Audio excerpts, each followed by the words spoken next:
I don't know about you, but I don't know how I'm going to be able to follow that talk. That was fantastic. Bill, you really did, you affected me. You really did. And I don't have any But I'm going to talk about my father, Frederick E. Glantzberg. This is him back in the early 1940s.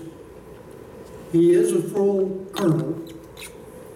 He was the commander of the 461st Bomb Group. He took command in October of 1943. He trained the entire group, the 461st, took them to Italy in January and February of 1944, established Toretta Field, where the 461st and the 484th shared a field. He flew 50 missions until September 1944, and then was rotated back to the States. He was a career military man. He went into the service in 1927. Now, some of the veterans that you've been hearing about here, some of the veterans that are here today, were born in the 1920s. He went into the service in 1927 and he retired in 1959. 32 years in the Army Air Corps, the Army Air Force, or the Air Force, United States Air Force. He had an unbelievable experience during World War II as the commanding officer of the 461st. Before establishing Toretta Field, he took his staff and joined the 376th Bomb Group and flew a mission before any of his crews flew missions. And I'll tell you a little story about that. I couldn't prove where he fit into the 376th.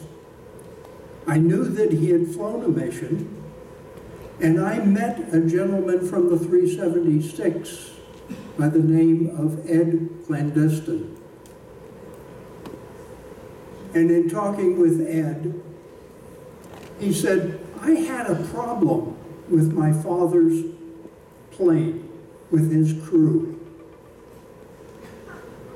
He knew every mission his father had flown and who flew with him. He had a list of the crew that flew with him. But he said there was one name that he couldn't find anywhere in the 376. He said, my co-pilot, my father's co-pilot, was named Glantzberg. And I couldn't find him anywhere in the 376. And I said, Ed, that's my father. We made a connection. That plane was Edna Marie. I have the serial number of the plane. I now have proof that my father flew the first mission of the 461st with the 376. When my father was setting up the Toretta Field and moving the crews up there and setting up the layout of the base and that sort of thing, my father took one of his pilots, 4 squadrons under it. He took one pilot and a B-24, and they flew, just the two of them, they didn't have anybody else on the plane. the two of them took off in the middle of the night and flew to a fighter base nearby. And my father jumps out of the B-24 when they land, and the pilot brings the plane back to Toretta Field. My father jumps into a P-40 and flies it back to the field.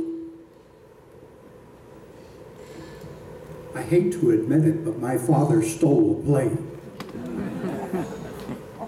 He had a good purpose for it.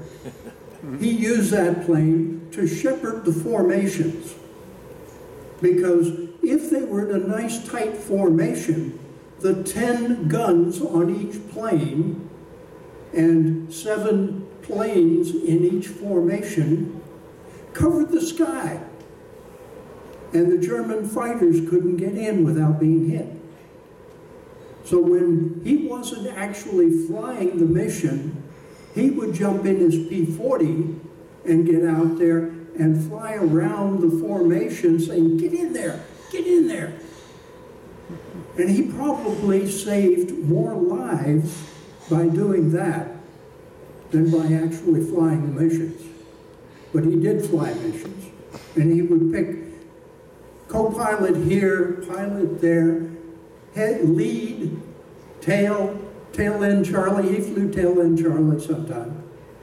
But when he wasn't actually flying the mission, he would get in his P-40 and get out there just to get them started, get them in a nice tight formation, and then send them on the way, and he'd come back to the base.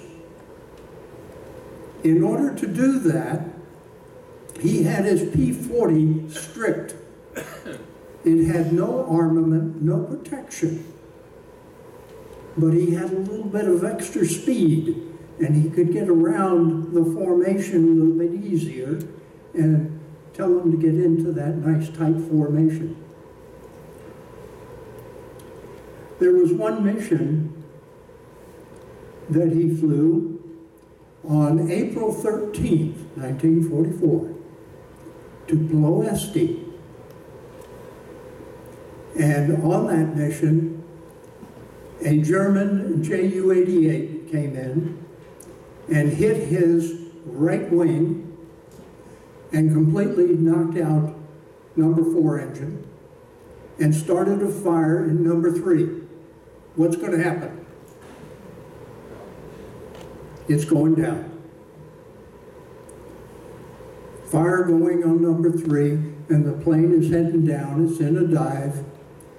Fortunately, the wind of the dive blew out the engine, blew out the fire in the engine number 3. He was able to get it restarted, and he made it back to base. He never got shot down completely. He got hit, but he never got shot down. He made it back to base on that one.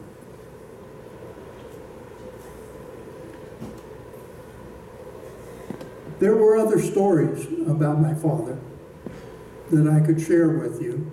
I have shared them with a number of people that are here today, but I think I've said about enough about what he did to give you an idea that I consider him my hero, and I know that there were plenty of heroes over there, and there are dozens and dozens of stories of the heroes that were part of the 15th Air Force.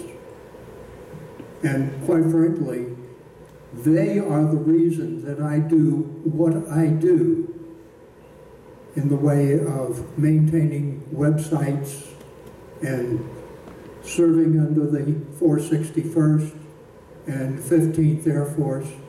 It's an honor for me to honor them.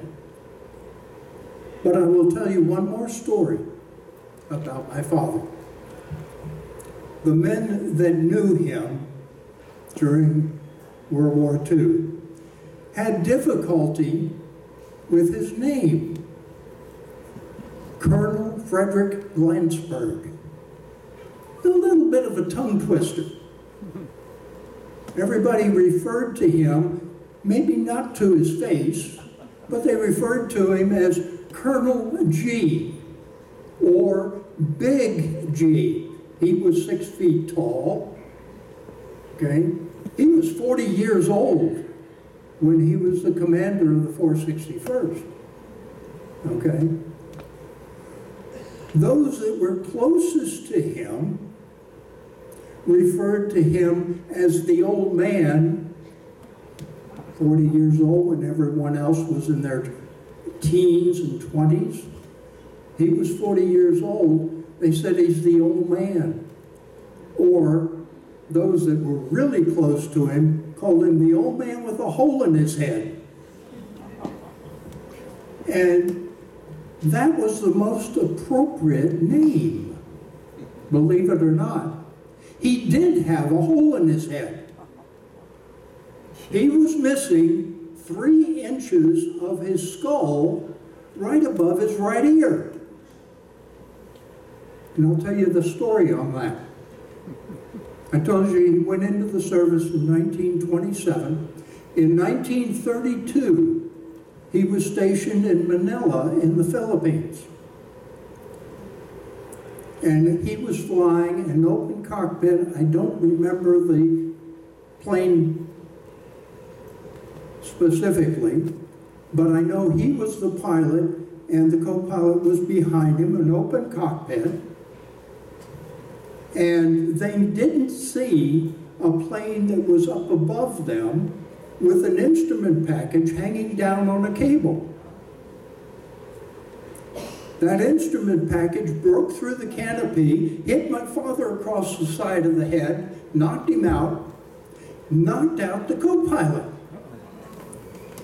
And of course the plane goes down. The co-pilot came too. Assessed the situation. The pilot is slumped in front of him. He figured my father was dead, so he bails out. Left my father in the plane. That's true. It's documented. It's an article in the newspaper. My father came to, pulled the plane out of the dive, landed it, and passed out again. He went into the hospital, needless to say, better the hospital than the cemetery. He went into the hospital and they said, we want to put a plate in to protect your brain because he was missing 3 inches of the skull. It was knocked out by that instrument package. He refused the plate. Why? You can't fly with a plate in your head. He was a flyer, a pilot. He wanted to get back on flying status. He did. When he got out of the hospital, he got back on flying status. He was a pilot to the day he retired, and he flew afterwards. He was the old man with a hole in his head, loved by his entire group. Thank you.